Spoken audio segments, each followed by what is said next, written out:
I do HVAC service calls, so I spend a lot of time driving with tools in the back and work orders in my head. Most of my nights look the same. Finish the last job, call it in, wipe my hands on a rag that never really gets clean, and point the car toward home. That night in January 2020, I was heading north on Highway 61 outside Vicksburg. It wasn't raining, but the air had that damp winter feel where everything looks slightly dull under headlights. The road was mostly empty, just the occasional set of taillights far ahead and a few trucks passing the other direction. I was in my own car, not the company van. I'd had a late call and took my own vehicle because it was closer. My tool bag was in the trunk, my work boots were on the floorboard. I had the heater running low because my windshield was starting to fog at the corners. I wasn't tired in the can't keep my eyes open way. I was tired in the I want my couch way. My mind was already moving through what I'd do when I got home. Shower, wash my clothes, set my alarm. Normal stuff. A few miles outside town, my front tire hit something. It wasn't a pothole. It was a hard, sharp thump, like I'd run over a piece of lumber or a chunk of metal. The steering wheel pulled immediately, and the car started vibrating in a way that made my teeth feel loose. The tire didn't slowly go. It blew fast. The sound inside the cabin wasn't dramatic, just a loud slap, slap, slap as the rubber folded and hit the pavement. The car started drifting toward the shoulder, and I had to countersteer to keep it from sliding. I eased off the gas, put my hazards on, and guided it onto the shoulder as carefully as I could. The shoulder on that stretch wasn't generous. It was narrow, uneven, with a ditch beyond it. I stopped with the car angled slightly away from the lane because I didn't have enough room to straighten out perfectly. The first thing I did was look in my mirrors for headlights. I didn't want to get clipped. After that, I reached for my phone and checked signal out of habit. 1 bar. Then it dropped and came back. Not reliable. I sat there for a moment with both hands on the wheel, listening to the cars that weren't there. The road was quiet enough that I could hear my engine idling and the click of my hazards. I've changed plenty of tires. You don't need to be a mechanic to do it if you're careful. Still, doing it on the side of a highway at night is different. You're crouched near moving traffic. You're focused on lug nuts while everything else is unpredictable. I got out, opened the trunk, and pulled the spare tire cover back. The spare was there. The jack was there. Everything I expected to be there was there, which is usually where the story ends. When I crouched to look at the blown tire, I saw it had come apart along the sidewall. It looked like it had been cut, but I couldn't tell under the grime and shredded rubber. I ran my flashlight beam around the area in the lane behind me, trying to spot what I'd hit. I didn't see anything. That didn't mean much. Things bounce. Things get kicked into the ditch. It was dark. I set my flashlight on the ground, aimed toward the lane, positioned the jack, and started working. The gravel shoulder was soft enough that the jack shifted slightly when I cranked it. I had to reset it once, then crank again. A set of headlights appeared behind me. At first, I thought it was a truck passing in the right lane. Then it slowed and pulled onto the shoulder behind my car. That part didn't scare me. Plenty of people stop. Especially on a rural highway, someone will pull over and ask if you're okay. I've done it myself. What I noticed immediately was how close it stopped. It didn't leave a comfortable gap. It parked tight behind me, angled slightly so its headlights poured directly into my rear window and the side mirror, making it hard to see anything past the glare. It was a pickup. I straightened up and looked back. Before the truck was fully settled, 2 doors opened. 2 men got out quickly, not pausing to stretch or look around. They moved with purpose, like they knew exactly what they were walking into. I waited for the normal opening line, "You good? Or need a hand?" They didn't say anything. One of them came up the driver's side toward me. The other walked around the passenger side of my car, staying close to the body like he was checking angles. Neither of them looked at the tire. Neither of them looked at the jack. They were looking at me. I'm not a small guy, but I wasn't holding anything. My hands were empty. I was kneeling next to my front wheel with a flashlight on the ground like I was trying to repair something. I took a step back toward my open driver door. My keys were in the ignition, engine still running. I hadn't thought about that until that moment, and then it became the most important detail in my life. The man on the driver's side said, "You broke down?" His tone didn't match the question. It sounded like he was checking a box. "Blew a tire," I said. He stepped closer, too close for a stranger at night on a shoulder. "We can help you," he said. The other man reached the passenger side and leaned slightly toward the window. He wasn't looking inside like a curious person. He was looking in like he was inventorying the interior. His face stayed mostly out of the beam of my flashlight, but I could see the movement. "I've got it," I said. The driver's side man nodded like he hadn't heard me. He took another step. Something in my head shifted away from, "This is awkward," and into, "This is not help." I didn't have a neat reason. I didn't have proof. I just had two men approaching fast without checking the problem. I got into the driver's seat and pulled the door shut. The locks clicked immediately because my car does that when it's put in drive, but I wasn't in drive yet. I still hit the lock button on reflex. I kept the window up. I kept the engine running. The driver's side man stepped right up to the glass. He wasn't smiling. "Roll it down," he said. "No," I said. He looked at my hands on the wheel and then down at the center console like he was watching for me to grab something. "Man, we're trying to help you," he said, and his voice was sharper now. The passenger side man moved toward the rear passenger door and tried the handle. He didn't tug once, like someone checking if it was locked. He pulled hard and then pulled again, like he expected it to open. The sound traveled through the cabin, metal handle snapping back, the door shifting slightly against the frame. My breathing got shallow, not because I wanted to be dramatic, but because my chest locked up the way it does when you're holding still and trying to listen to everything at once. The driver's side man tapped the window with his knuckles and motioned downward. "Open the door," he said. I shook my head once. He stared at me and leaned closer to the glass. I could see his mouth moving, and I caught a few words through the window, but it didn't matter. The point was the pressure. The passenger side man tried another handle, this time the rear on the driver's side. I heard him move behind my car. The truck's headlights made his silhouette hard to pick out in the mirror, but I could see movement near my rear door. I looked at the side mirror and saw the pickup's front end angled in a way that made it harder for another car to stop behind them. If someone else wanted to pull over to help me, they'd have to park in the lane or far back. I reached for my phone with my right hand and tried to dial 911 with my left still on the wheel. No signal. I didn't have time to keep trying. The driver's side man said something and pointed down the road, like he wanted me to get out and walk somewhere with him. He made a sweeping gesture toward the front of my car. I didn't answer. He took a step back and looked toward the pickup, then back at me, like he was weighing what to do next. I made my decision in the ugliest, simplest way possible. I put the car in drive and went forward. The rim grinding on pavement is one of the worst sounds I've ever heard. It's not just loud, it's wrong. It shakes the steering wheel and sends vibration through the whole car. The front end lurched like it didn't want to move, but it moved. The driver's side man jumped back and slapped the side of my car with his hand as I passed him.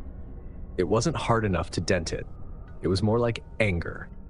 The passenger side man was already moving away from the rear door, quick steps, as if he'd expected me to bolt and wanted to avoid being clipped. I didn't look at them longer than necessary. I kept my eyes on the shoulder and the line of white paint at the edge of the lane. The car pulled hard without the tire. The rim wanted to swerve me out of the lane. I fought it, keeping it straight enough to move forward. The pickup's headlights stayed behind me for a second. Then they shifted. I couldn't tell if they were pulling back onto the road or staying on the shoulder. I wasn't going to slow down to find out. The next half mile felt like a long corridor. The only thing in my head was, lights, get to lights. I knew there was a gas station up ahead because I'd passed it on this route before. It wasn't a big travel plaza, just a small station with a couple pumps and a convenience store. Still, it had lights and cameras and other people sometimes. The rim kept grinding. Sparks flashed in the mirror when the metal hit a low spot. The steering wheel jittered, and my hands started hurting from keeping it straight. I kept my foot steady on the gas, not fast, but not slow enough to get caught on the shoulder if the rim dug in. When the gas station lights came into view, I felt something loosen in my neck. I didn't relax. I just had a direction. When the deputy showed up, the lot got calmer in my head. The deputy took my statement quickly. He asked what the pickup looked like. I told him, dark-colored, older model, no clear markings, 2 men, both wearing dark jackets. I couldn't give a plate. Their headlights had filled my mirrors, and I hadn't been thinking about numbers. The deputy drove down the road a bit and came back. He said he didn't see anything parked nearby. I didn't ask what that meant. I didn't want to hear probably nothing from anyone. The next day, I had the car towed and got the damage assessed. The rim was ruined. The fender liner was torn up from the vibration. The blown tire was shredded enough that it was hard to tell what caused it. A tire shop guy asked if I hit something sharp. Probably, I said. I didn't tell him about the pickup. There are parts of that night that are easy to talk about, like the tire blowing and driving on the rim. The part I don't like revisiting is how quickly those 2 men moved once they stopped. It wasn't the behavior of people offering help. After that, I started keeping a few things in my car that I should have been keeping anyway. A better jack base for soft shoulders, a small reflective triangle kit, a portable charger that doesn't depend on signal. I also started pulling off at exits instead of shoulders if the car can still roll, even if it means damaging something and paying for it later. If the car can move, I move it toward light.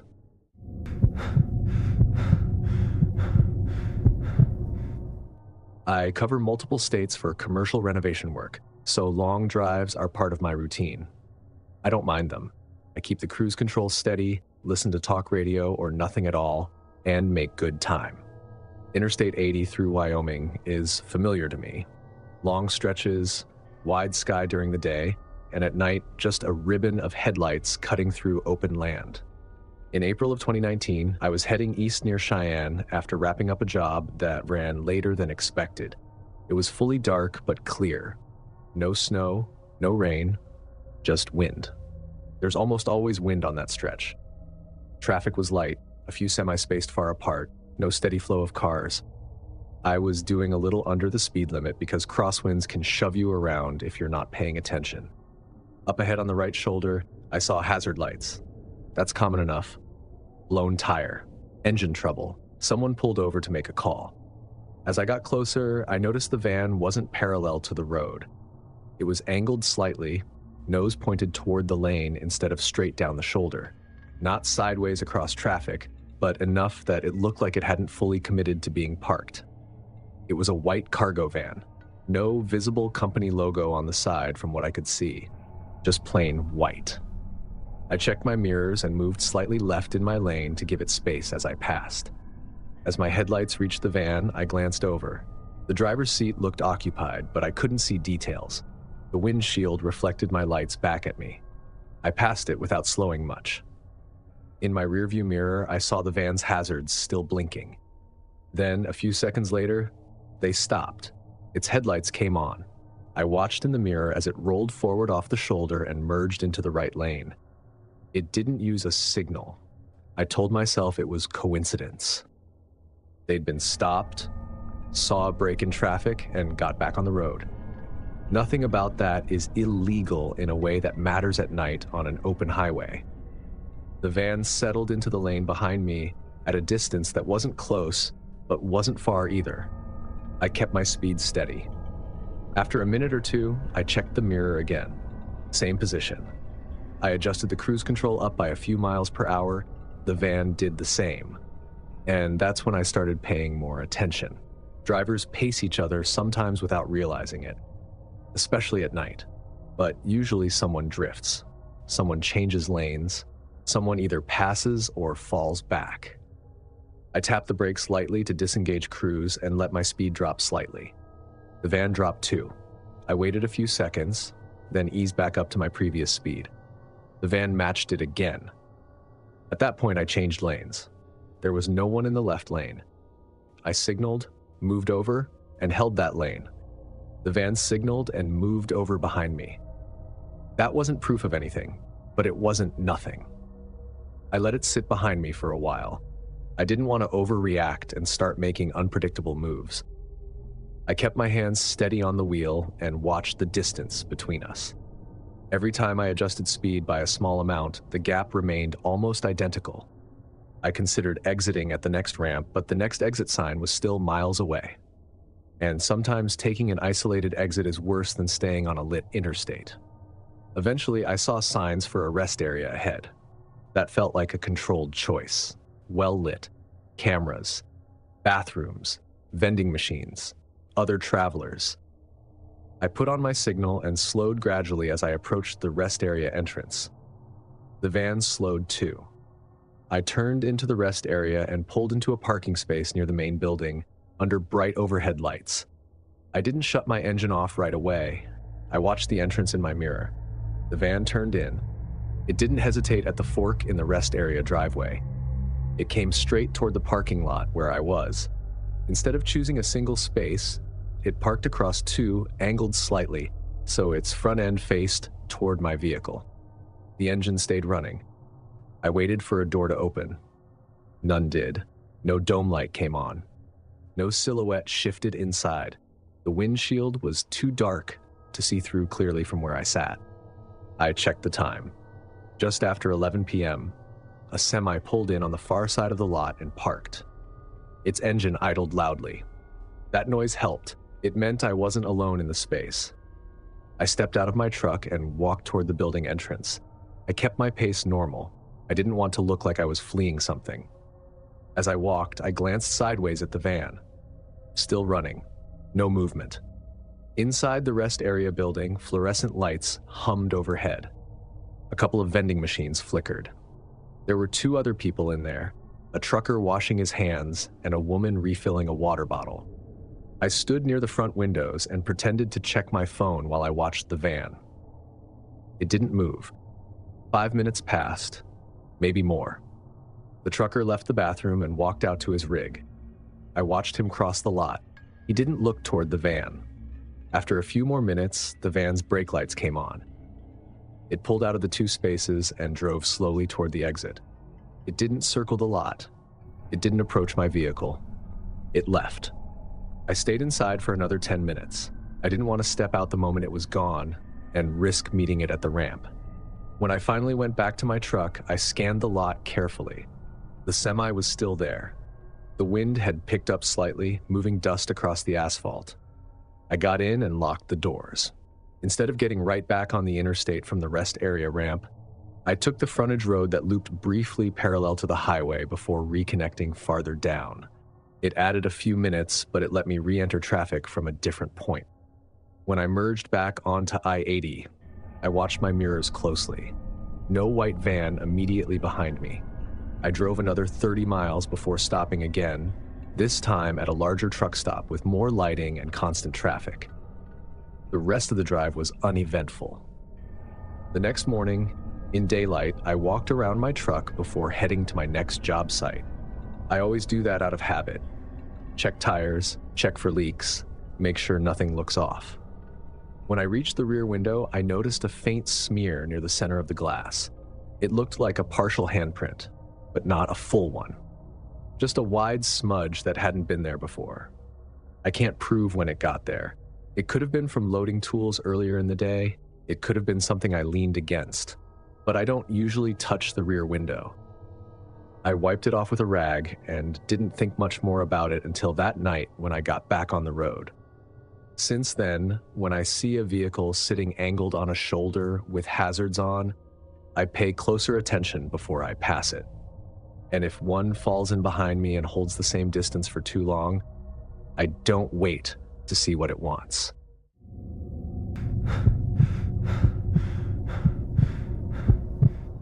I work in an emergency department just outside Eugene. 12-hour shifts are normal for me, and by the end of them, I'm usually running on habit more than energy. I don't zone out when I drive home, but I also don't feel fully awake. It's more like a narrow, steady focus.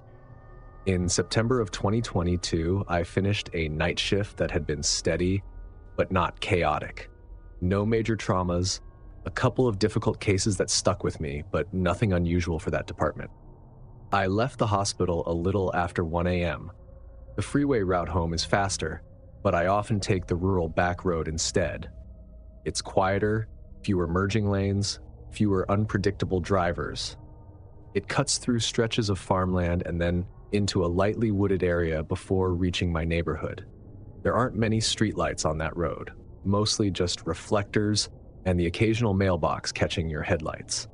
I was about 15 minutes into the drive when I came up behind an SUV. It was dark colored, maybe gray or black. I didn't get a good look at the make. It was doing slightly under the speed limit, which didn't bother me.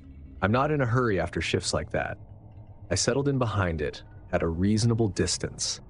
After a minute or two, the SUV tapped its brakes. Not a full stop, just a brief flash of red and a small drop in speed. I eased off the gas and let the distance increase slightly. The road was straight there. No intersections, no animals that I could see in the beam of my headlights. The SUV picked up speed again, then it tapped the brakes a second time. Harder. I pressed my brake pedal to compensate. My tires made a faint sound against the pavement. Nothing dramatic, just enough to register. I increased the following distance again. I've seen distracted drivers do that. Brake check themselves because they're adjusting something or misjudging their speed. I told myself that was probably it. The SUV drifted slightly within its lane and then corrected. A third brake tap came, sharper than the others. This time I was already holding back, so I didn't have to brake as hard. I checked the road ahead carefully. No deer in the ditch. No debris visible. At that point, I decided to pass. There was a broken yellow line section ahead that allowed it. I signaled and moved into the oncoming lane to overtake. As I did, the SUV shifted left slightly within its lane. Not fully crossing the line, but enough that it narrowed the gap. I adjusted my position and continued forward. The SUV accelerated just enough to keep pace with me, preventing a clean pass. I fell back into my lane behind it. Now I was more alert. I waited for the next straight stretch and signaled again. This time, as I moved left, the SUV drifted left more deliberately, crossing the center line just enough that I couldn't safely pass without risking a head-on situation if another car appeared. I dropped back again. My hands tightened on the wheel. I told myself it could still be an inattentive driver. Someone tired. Someone who didn't realize what they were doing. Then the SUV slowed rapidly. Not a gradual reduction. A decisive slowdown. I pressed my brakes harder than before, bringing my car close to a stop. The SUV came to a full stop in the middle of the lane. No turn signal. No hazard lights. Just stopped. For a second I thought maybe it had stalled. Then the reverse lights came on. Bright white against the dark road. The SUV began backing up. Not slowly. It reversed quickly, straight toward me. There was no mistaking it as an accident. The movement was direct and fast. I had maybe a second to decide. The road shoulder on my right was narrow gravel. On the left was the opposite lane and then a shallow ditch beyond that. I steered right and pressed the gas. My tires hit the gravel shoulder and started to slide slightly. Small rocks hit the underside of my car. The steering wheel felt loose in my hands as the traction changed. The SUV's rear bumper came within what felt like a few feet of my front end before it stopped reversing. It paused for half a second. Then it shifted forward again. The reverse lights went off. The brake lights flashed once. Then it accelerated forward down the road as if nothing had happened. No hazard lights. No erratic swerving. Just steady driving. I stayed on the gravel shoulder for another few seconds, letting it put distance between us. When I eased back onto the pavement, my hands were still steady, but my arms felt tense. I checked my mirrors repeatedly, expecting it to slow again or turn around. It didn't. It continued ahead, taillights shrinking until they disappeared over a slight rise. I drove another mile before pulling over in a wider turnout area. I needed a moment to assess whether my car was damaged. I stepped out and checked the front bumper with my phone's flashlight. No visible impact. The underside had gravel dust on it, but nothing looked torn or leaking. I got back in and drove to a gas station closer to town that I knew stayed open late. Under the canopy lights, I felt more stable. The presence of other cars, even just two, made the road feel less empty. I went inside and bought a bottle of water I didn't really need. I stood near the window while I opened it and tried to slow my breathing. I considered calling the police. I pulled out my phone and dialed the non-emergency number. I didn't feel like I could justify tying up emergency lines over something that hadn't resulted in contact. The dispatcher answered, and I explained what happened. She asked for the make, model, and license plate. I couldn't see the plate, I said. It was dark, and it happened fast. She asked for the exact location. I gave her the mile marker as best as I could remember. We've had some reports of erratic driving in that area, she said. I'll log it. That was it. No units dispatched while I was on the line. No instruction to wait. I drove the rest of the way home without seeing the SUV again. When I parked in my driveway, I sat in the car longer than usual before going inside. The next night I worked, I took the freeway home. I still use that rural road sometimes, but I leave more space than I used to. And I don't try to pass if something feels off. The image that replays isn't the brake lights. It's the white of the reverse lights turning on in the middle of an empty road, and the vehicle coming toward me instead of away.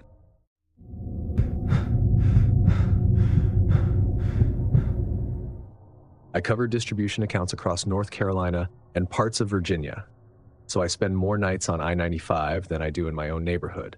Long stretches don't bother me. I keep my lane, keep my distance, and avoid unnecessary passes. After a while, highway driving becomes procedural. Mirrors, speed, space. Repeat. In April of 2021, I was heading north past Fayetteville after a late warehouse drop. It was just after 10 p.m. Traffic was light but steady enough that you weren't alone on the road. Mostly semis and a few passenger cars spaced out every couple hundred yards. I was in the right lane doing about 5 over the limit, keeping pace with the flow. A few minutes ahead, I noticed 2 cars traveling side by side. One in the left lane, one in the right. Neither was overtaking the other. They were holding the same speed, slightly under the posted limit. That happens sometimes when someone doesn't want to speed up or slow down. I eased off the gas and let the gap close gradually. As I got closer, I saw they were older sedans. Nothing distinctive about them. No company logos, no visible damage. They continued side by side, matching speed exactly. I waited a moment to see if one would adjust. Neither did. A semi was far behind me, but gaining slowly. I didn't want to slow too much and get boxed from behind by heavier traffic.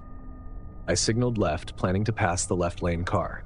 As I began to accelerate, the left car accelerated too.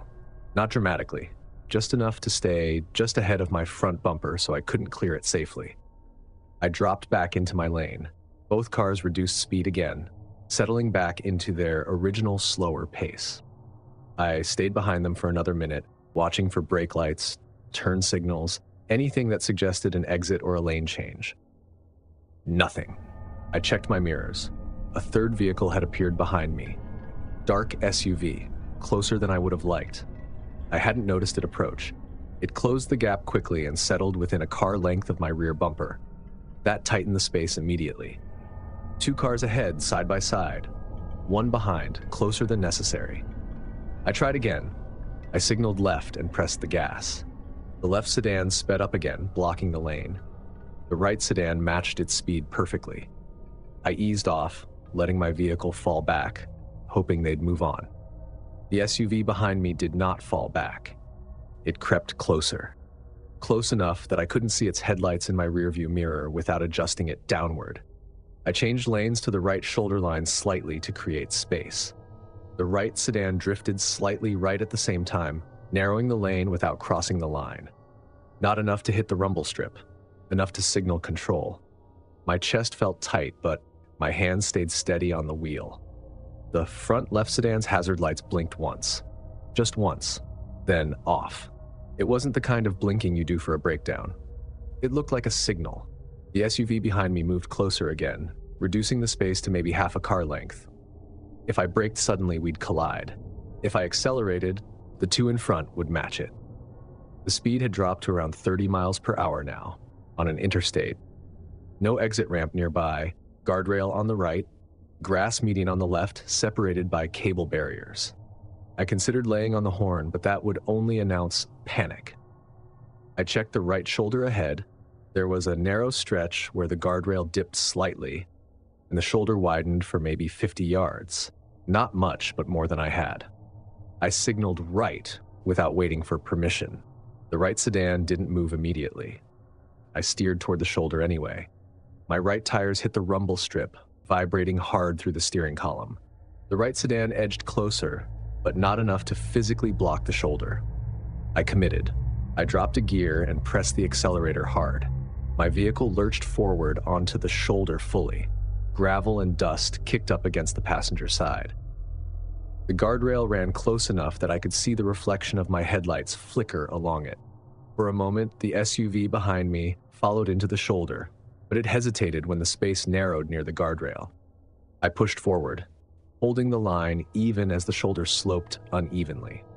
There was a scraping sound along the passenger side as I misjudged the clearance by inches. Metal on metal. But I didn't slow. I cleared the two sedans by accelerating along the shoulder and then signaled left back into the lane ahead of them. I didn't look directly at them as I merged. I just focused on getting distance. I accelerated to well above the speed limit for several seconds before easing back down once I saw more vehicles ahead in the distance. In my rearview mirror, the two sedans had reformed side by side briefly. Then they separated. The SUV behind slowed and dropped back. Within less than a mile, all three vehicles exited at the same ramp. Together. I kept going. My hands didn't shake, but my forearms felt tight for the next 10 minutes. I didn't stop at the first exit. I waited until I reached a large, brightly lit truck stop, with multiple semis parked and people moving around. I pulled in near the entrance doors and left the engine running for a minute before stepping out. The scrape along my passenger side was visible under the lights. Paint scuffed, minor dent near the rear door. Cosmetic damage, mostly. Inside the truck stop, I bought a coffee I didn't need and stood near the front windows, scanning the parking lot. No sign of the three vehicles. I considered calling Highway Patrol. I had no plates, no clear identifying features. Just three cars in coordinated movement. The next morning, I searched online for cars blocking highway at night. I found articles about rolling roadblock robberies, groups of vehicles boxing in a target to force a stop, then surrounding it. Some reports were in other states, a few in the southeast. None listed Fayetteville specifically, at least not that week. I don't know if that's what I ran into. I only know that three separate drivers made the same decisions at the same time. Now, when I see two cars traveling side by side at night for longer than makes sense, I create space early, and I don't wait to see how long they can hold formation.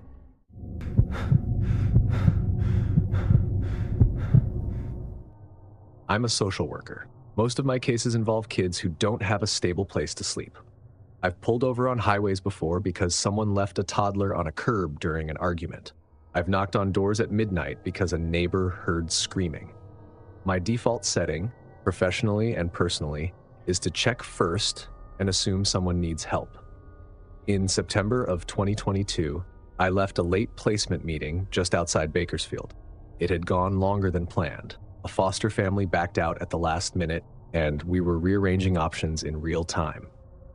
By the time I got in my car, it was around 1:30 a.m. The drive home took me along a rural stretch that cut between farmland and patches of dry, uneven ground. No houses close to the road.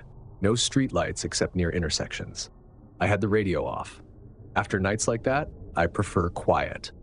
My headlights stretched ahead in a narrow cone, catching fence posts and the occasional reflective sign. About 20 minutes into the drive, I saw something in the road ahead.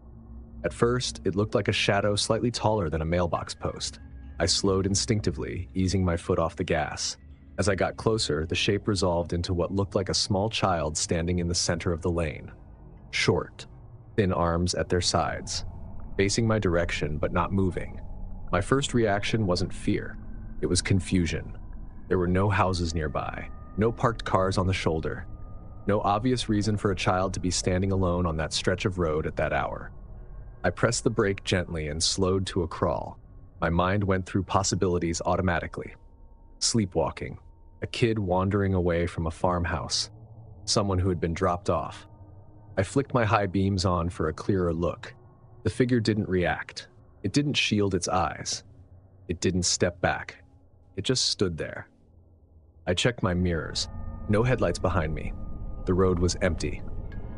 I considered stopping fully and putting my hazards on. That's what I would normally do in my line of work. You don't leave a child in the road.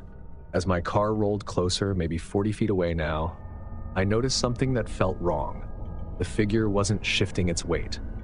Even a scared or frozen child moves a little. They sway.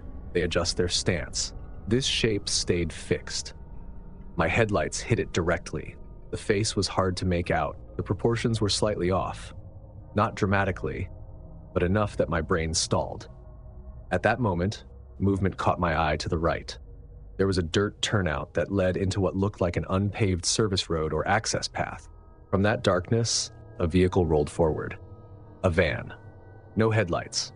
It moved slowly at first, just enough that I could see the outlines separate from the background. My stomach didn't drop. It tightened in a practical way, like when you realize you misjudged a step on a ladder. The van angled toward the road. My car was still slowing. The figure in the road didn't move. I had maybe 2 seconds to decide whether I was about to help a child or drive into something I didn't understand. I pressed the gas instead of the brake, not hard at first, just enough to commit to forward motion. The van's headlights snapped on suddenly. It accelerated, not fast enough to T-bone me at that point, but fast enough that its intent felt clear. The figure in the road remained where it was. I steered slightly left within my lane, aiming to pass the figure without hitting it. As I did, I saw that the child didn't have the natural posture of someone standing on their own. It was rigid. Too rigid. I drove past it without stopping. In my side mirror, I saw the van pull fully onto the road behind me. Its headlights were on now, bright and direct. It closed distance quickly. I didn't look at my speedometer. I focused on keeping the car steady and straight. The road ahead was still empty. No cross traffic. No houses. Just dark land and the faint suggestion of fence lines. The van stayed behind me at a distance that felt intentional. Not tailgating. Not falling back. Holding. I checked my phone mounted on the dash. Signal was weak but present. I considered calling 911, but I also knew I'd need to explain what I was reporting. A van followed me after I didn't stop for something in the road, sounded thin without context. Up ahead, there was a small agricultural supply store that kept its parking lot lights on overnight. It wasn't open, but the lot was illuminated. I headed for it. The van remained behind me as I signaled and turned into the lot. As soon as I made the turn, the van slowed. It didn't follow into the lot. It continued straight down the road, headlights steady. I pulled into the brightest area of the lot and stopped. My hands were steady on the wheel, but I noticed my breathing was shallow. I looked back toward the road. The van's taillights were already small in the distance. I stayed in the car for several minutes, engine running. The lot was empty. No other vehicles. No movement. After a few minutes, I called the sheriff's non-emergency line. I described the location, the figure in the road, the van emerging from the dirt turnout. The dispatcher listened without interrupting. "Was the child moving?" she asked. "No," I said. "It didn't react at all."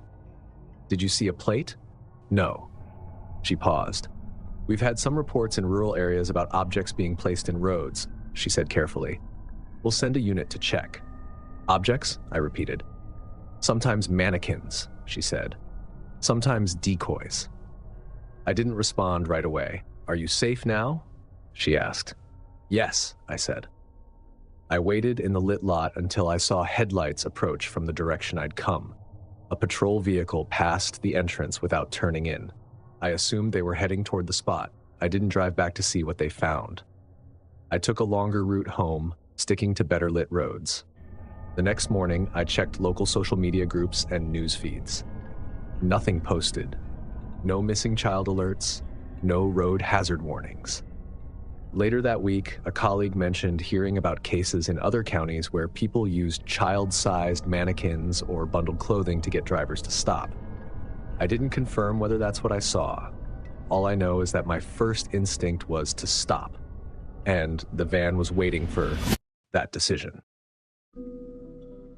If your late-night drives only involve bad radio stations and empty coffee cups, you're lucky. Smash that like button, hit subscribe so you never miss the next nightmare, and tell us which driver you think handled it best.